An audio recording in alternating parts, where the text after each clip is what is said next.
Nggak perlu ada pembenaran, tadi udah disampaikan oleh Mbak Yeni, menurut saya ini udah terjadi dan kita semua merasakan kepedihan itu, maka itu saya katakan tadi kata kuncinya adalah cukup. Cukup dengan semua gambaran dan cukup PBNU udah kasih pernyataan-pernyataan. Bayangkan Gus Yahya sebagai ketua umum sampai menggunakan istilah kurang cukup umur. Ya. Itu istilah yang menurut kami di internal NU, saya sebagai warga NU itu sangat-sangat dalam. Karena beliau tadi disampaikan S2, S3, bukan orang-orang yang tidak terdidik. Tapi Gus Yahya saya yakin dengan segala macam makna dan tujuan sengaja menggunakan istilah kurang cukup umur. Jadi itu yang bagi saya Mbak Zilvi saya sampaikan juga, kalaupun ini terus dikolek-kolek, apa yang mau kita cari daripada ini semua? Udah nggak ada. Jadi maksud Anda tidak perlu dibesar-besarkan lagi persoalan ini? Menurut cukup saya, sampai ada permintaan maaf dari perwakilannya, sudah ada minta maaf dari Gus Yahya? Sudah ada hukuman dari masyarakat, belum lagi kita lihat dampaknya ini kan luar biasa nanti ini. Saya tadi disampaikan jangan-jangan ini adalah strategi. Kalau kita baca dalam konteks strategi, jangan-jangan dengan cara kita membahas seperti ini, Israel mendapatkan apa yang dia mau. Kenapa? Karena minimal sudah berapa banyak jam kita gunakan untuk membahas tentang ini, daripada kita membahas hari demi hari kekejaman itu terus berlangsung. Oke, atas 3 kerugian ini sebetulnya Mbak Yeni dan juga Bapak-Bapak, mereka itu sudah minta maaf, termasuk ketika kami undang ke Metro TV secara eksklusif, salah satu di antara mereka kelima yang berangkat, ada Syukron Makmun, itu meminta maaf kepada masyarakat luas melalui Metro TV. Coba kita simak bersama pernyataannya. Ya, saya meminta maaf kepada seluruh masyarakat Indonesia atas kegaduhan yang telah kami timbulkan ya.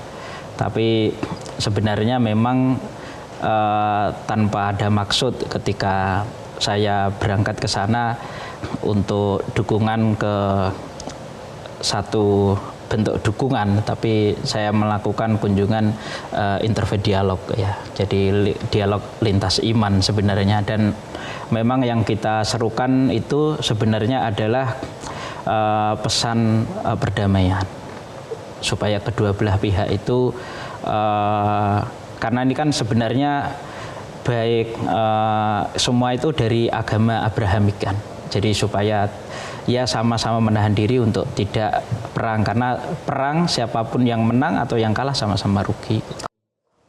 Mas Hasibullah sudah minta maaf, namun ada tapinya. Tapinya dijelaskan motifnya pergi ke sana itu adalah untuk berdialog, untuk membawa pesan perdamaian, interfaith dialog ya. Bisa diterima tidak alasan itu? Ya, saya rasa kalau saya harus mengawali pembicaraan ini dengan satu kata, saya akan mulai dengan kata cukup. Cukup atas? Cukup dalam pengertian satu, betapa yang sudah terjadi ini cukup, kalau saya sendiri merasakan komplikasi rasa yang luar biasa. Sebagai warga negara Indonesia yang kita ikutin sikapnya 9 bulan terakhir, betapa kita hancur dengan penderitaan di Gaza dan juga di Israel, serangan-serangan itu, kita sudah hancur dengan kondisi itu. Sebagai pengamat, karena saya juga mengikuti ini hari demi hari, itu luar biasa paparannya konflik ini. Karena kita diberikan sajian yang tidak biasa. Anak-anak keluarga terkena ini semua. Dan ketika itu semua, tiba-tiba teman-teman yang disebut dengan Nahdien, saya koreksi sedikit, kurang pas menggunakan istilah Nahdien. Nahdien itu jamak daripada warga NU. Jadi seakan-akan seluruh warga NU. Ini kan cuma 5 orang.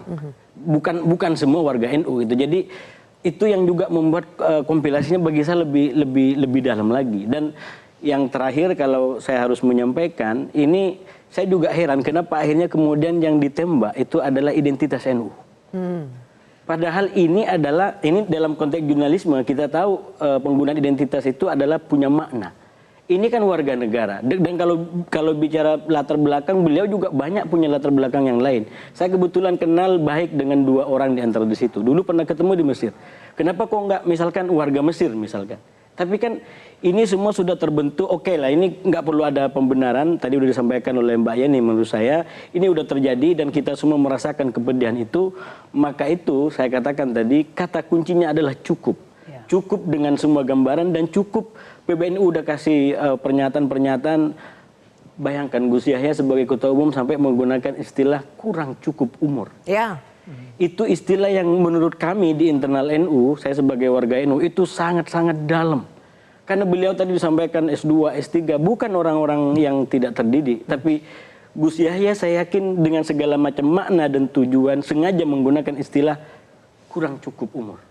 Jadi itu yang bagi saya Mbak Zilvi saya sampaikan juga, kalaupun ini terus dikolek-kolek, apa yang mau kita cari daripada ini semua? Udah nggak ada. Jadi maksud Anda tidak perlu dibesar-besarkan lagi persoalan ini? Menurut cukup saya, sampai ada permintaan maaf dari perwakilannya, sudah ada minta maaf dari Gus Yahya? Sudah ada hukuman dari masyarakat, belum lagi kita lihat dampaknya ini kan luar biasa nanti ini. Saya tadi disampaikan jangan-jangan ini adalah strategi. Kalau kita baca dalam konteks strategi, jangan-jangan dengan cara kita membahas seperti ini, Israel mendapatkan apa yang dia mau. Kenapa? Karena minimal sudah berapa banyak jam kita gunakan untuk membahas tentang ini daripada kita membahas hari demi hari kekejaman itu terus berlangsung. Jadi ada pengalihan kalau ini adalah strategi, ya Israel yang sudah menang. Siapa yang menangkan Israel secara tidak langsung adalah kita semua yang terus-menerus membahas. Sekali lagi ini adalah salah. Sekali lagi ini adalah tidak bijak paling tidak atau tidak etik paling tidak. Kenapa? Karena di saat masyarakat begitu geram dengan semua yang dilakukan Israel, lalu tiba-tiba datang dengan tadi alasan bahwa ini adalah untuk dialog antar iman. Saya yakin dialog antar iman kalau kita mau melakukan dimanapun itu banyak bisa dilakukan. Tapi kenapa di Israel dan kenapa sekarang? Nah itu yang Mbak ini tadi sampaikan, keluarga Gus Dur pun tersinggung karena seakan-akan Gus Dur seakan-akan mengalami mengajarkan seperti ini. Padahal tadi disampaikan jelas beda konteksnya, jelas beda situasinya. Seandainya Gus Dur masih hidup, saya nggak bisa juga memastikan apakah beliau akan datang. Di saat Israel melakukan sebuah pelanggaran hukum jadi yang tak pernah terjadi sepanjang abad. Tidak apple to apple. Mbak Yeni juga tadi sudah mengatakan ini beda sekali case-nya dari kedatangan Gus Dur pada tahun 1994 itu waktu itu. Tapi Mbak Yeni, saya ingin tanya kepada Anda soal identitas NU yang bagaimanapun ini atas nama pribadi ya, tapi identitas NU kan selalu melekat. Bahkan tadi di video awal kita lihat salah satu dari mereka memang memperkenalkan diri. Kami warga NU, yang itu warga NU, mereka sengaja menyebut itu. Jadi Anda merasa tidak mungkin mereka diundang kalau mereka bukan warga NU, memang sengaja dimanfaatkan itu? Warga NU itu ada lebih dari 100 juta orang di Indonesia, belum lagi yang di luar negeri. Kalau semua orang tidak mendapatkan surat mandat mengaku-ngaku sebagai warga NU, ya bisa aja semua untuk melakukan segala macam tindakan, tindakan baik maupun tindakan kriminal. Ya, jadi kalau soal ngaku-ngaku semua orang bisa melakukan itu. Nah, saya sangat setuju dengan yang dikatakan oleh Mas Hasibullah bahwa kita yang paling penting pada saat ini, menurut saya ada banyak hikmah yang bisa kita petik dari kejadian ini, Mbak. Yang pertama adalah bahwa jadi clear ini posisinya NU. Karena selama ini posisi PBNU, posisi NU banyak mungkin diomongin di luar seolah-olah tidak mendukung secara penuh ya kedaulatan Palestina. Ini tidak betul sama sekali. Buat saya ada hikmahnya, ada sisi positifnya dari kunjungan ini karena sikap resmi sudah dinyatakan oleh Ketua Umum PBNU dan kita semua yang ada di NU baik yang di jajaran struktur maupun simpatisan maupun keluarga besar NU jelas sekali semua sikapnya. Kita sangat mendukung kedaulatan Palestina, bahkan kita melakukan upaya-upaya menyeluruh, upaya-upaya keras untuk memperjuangkan kemerdekaan Palestina. Baik, ngomong-ngomong soal hikmah, di sini ada Prof. Hikmahanto. Iya kan? Memang Prof. Oke, Prof. Ketika mereka bilang mereka pergi ke sana dialog untuk menyerukan perdamaian, ada gunanya nggak sih? Ada hikmahnya betul nggak di sana atau justru lebih banyak mudaratnya? Jadi pertama ya yang kita perlu pahamin dulu bahwa saya yakin dari sisi Israel mereka melakukan apa yang disebut sebagai public diplomacy. Jadi diplomasi itu tidak hanya oleh diplomat dengan diplomat, yaitu yang first track katanya. Tapi yang third track, ya track yang ketiga di mana negara-negara melakukan ini semua. Mencoba mencari orang-orang dari negara-negara lain, dipengaruhi untuk kemudian diminta untuk kamu punya ide apa dan lain sebagainya, bisa nggak kamu datang. Nggak mungkin 5 warga negara kita ini tiba-tiba ketemu dengan Presiden Israel. Kan aneh bener dalam konteks apa beliau-beliau ini. Tapi karena memang sejak awal sudah di frame oleh Israel. Saya yakin uangnya itu pasti uang dari Israel. Bahwa uang itu nanti diberikan ke NGO Israel. Lalu kemudian NGO Israel ini bekerja sama dengan orang-orang di Indonesia. Itu bisa terjadi. Nah ini kemudian diminta untuk ayo datang, kamu idenya apa? mungkin sudah disampaikan, oh saya punya ide begini, begini itu. Saya nggak yakin kalau misalnya warga negara kita ini tidak terafiliasi dengan NU yang akan dibawa ke sana. Misalnya mereka non-NU atau non-Muslim bahkan, pasti nggak akan dibawa. Mereka secara spesifik tahu betul bahwa yang harus saya cari ini adalah yang NU. Kenapa? Karena mungkin dianggap bahwa NU itu bisa punya suara ketika nanti mereka pulang. Menyampaikan begitu kan. NU itu dianggap sebagai Islam yang moderat. Yang mudah-mudahan bisa menerima kami. Kira-kira seperti itu. Jadi bisa dibilang Prof ini memang sudah siasat ya? Sudah, dari mereka sudah ini, siasat. pemerintahan Israel Iya, ini ya? Sudah siasat. Memang Dan mereka sedang mencari dukungan global terutama negara yang penduduk Islamnya banyak. betul sekali, betul sekali. Nah ini yang disebut sebagai public diplomacy sehingga apa? Mereka-mereka ini juga mungkin sudah dilihat, sudah ditakar. Latar belakangnya apa? Oh ini ada yang Profesor Madya, oh ini ada ini, oh pernah di luar negeri dan lain sebagainya. Itulah yang ditarget.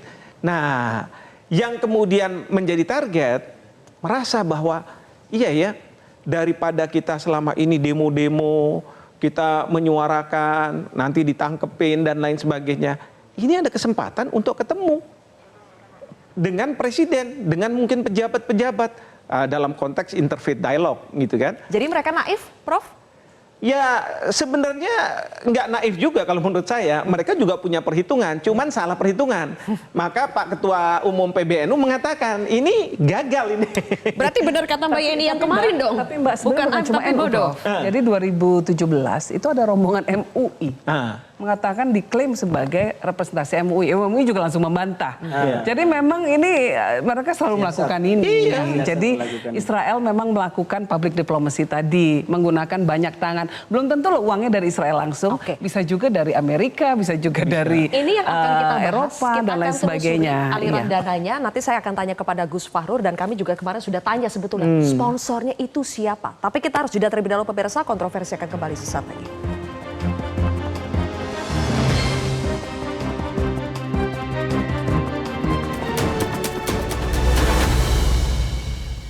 Jelajahi cara baru mendapatkan informasi. Download Metro TV Extend sekarang.